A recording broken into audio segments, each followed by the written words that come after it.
الطبخة المحببة لقلبي في الصيف، الخضار الوحيد اللي بحسه خفيف وبيرطب على القلب كده ومش بيتعب ابدا هو الكوسة. تعالوا النهاردة نعملها بطريقة بسيطة وسهلة من مطبخ خالته هند مع الرز حبة وحبة، اكتر رز بيليق عليها.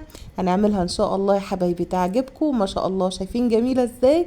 بس قبل ما نبدأ الفيديو يا ريت تعملوا لي لايك وتشتركوا في القناة بتاعتي لو لسه مش مشتركين. انا اسمي خالته هند، صلوا على النبي كتير عليه افضل الصلاة والسلام.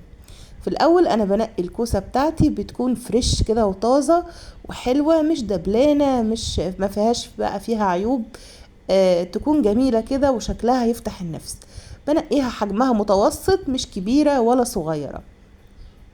بقشر القشرة اللي عليها بالمقوار، باخد السن بتاع المقوار المشرشر وببدأ اعمل فيها ضلوع كده، منها ان انا اشيل القشرة وفي نفس الوقت شكل الكوسة من بره يبقى واخد شكل حلو. مش بشيله بالسكينة علشان الكوسة ما يبقاش شكلها سادة كده وشكلها مش لطيف. تقشير الكوسة بالمقوار بيكون افضل لانه بيسيب شكلها حلو. طب ليه يا خالدوند بنقشر القشرة اللي بره دي؟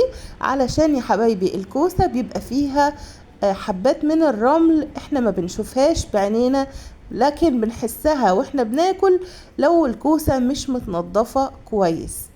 خلاص خلاص يا خالته هند، صلوا على النبي كتير. بخلص بقى القشرة كلها علشان اتخلص من اي رمال موجودة في الكوسة، والكوسة من الخضروات اللي بتشيل الرمال احنا ما بنشوفهاش بعينينا، فلازم نشيل القشرة اللي بره. بعد كده بخلصها، باخدها بقى اشطفها كذا مرة لحد المية كده ما تبقى فلة واجهزها معايا وابدأ اقطعها. ما بقطعهاش ابدا وهي قبل ما تتغسل، لا لازم اقطعها بعد ما اغسلها كويس جدا. التقطيع اخر مرحلة. ليه يا خالته هند؟ علشان العناصر الغذائية بتاعتها يا حبايبي ما تنزلش في المية، فاهمين؟ عشان بشوف ناس بيقطعوها وبعدين يروح حاطين عليها ميه بقى ويقعدوا يشطفوا ويعملوا، لا طبعا.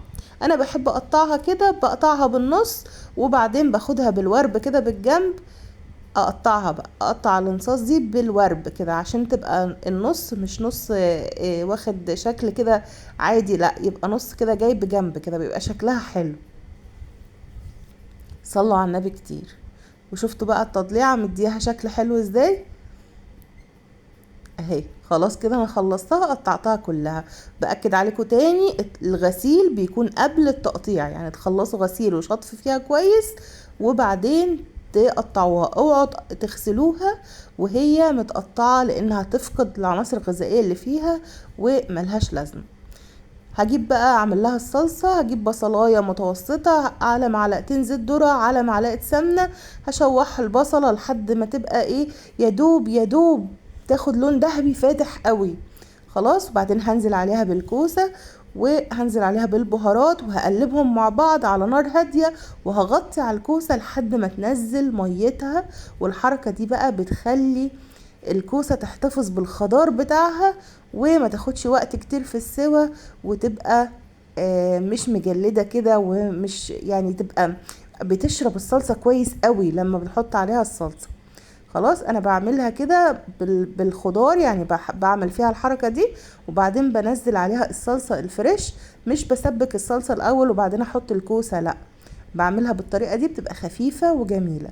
بعد الكوسة ما عرقت في نفسها كده ونزلت ميتها، بنزل عليها بعصير طماطم فريش مضروب معاه فصين من التوم ومتصفي. انا حطيت على الكمية دي كيلو الا ربع من الطماطم وعليهم 4 فصوص من التوم، ضربتهم وصفتهم.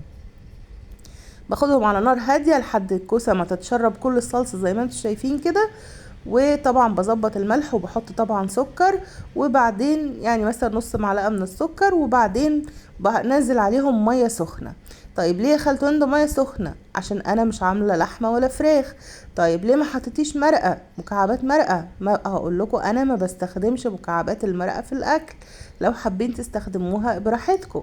بس حتى وانا عاملة الخضار جنبه لحمة او فراخ، انا ما بزودش الخضار شوربة صافي، انا يدوب ممكن احط كوباية شوربة والباقي مية سخنة. ليه يا خالته هند؟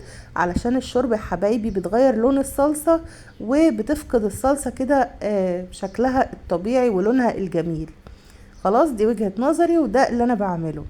بسيب بقى الكوسة على النار بعد ما زودتها بالمية، بسيبها تغلي بقى شوية كده تكمل سوا على نار هادية، وبعدين بغرفها بألف هنا وشفا.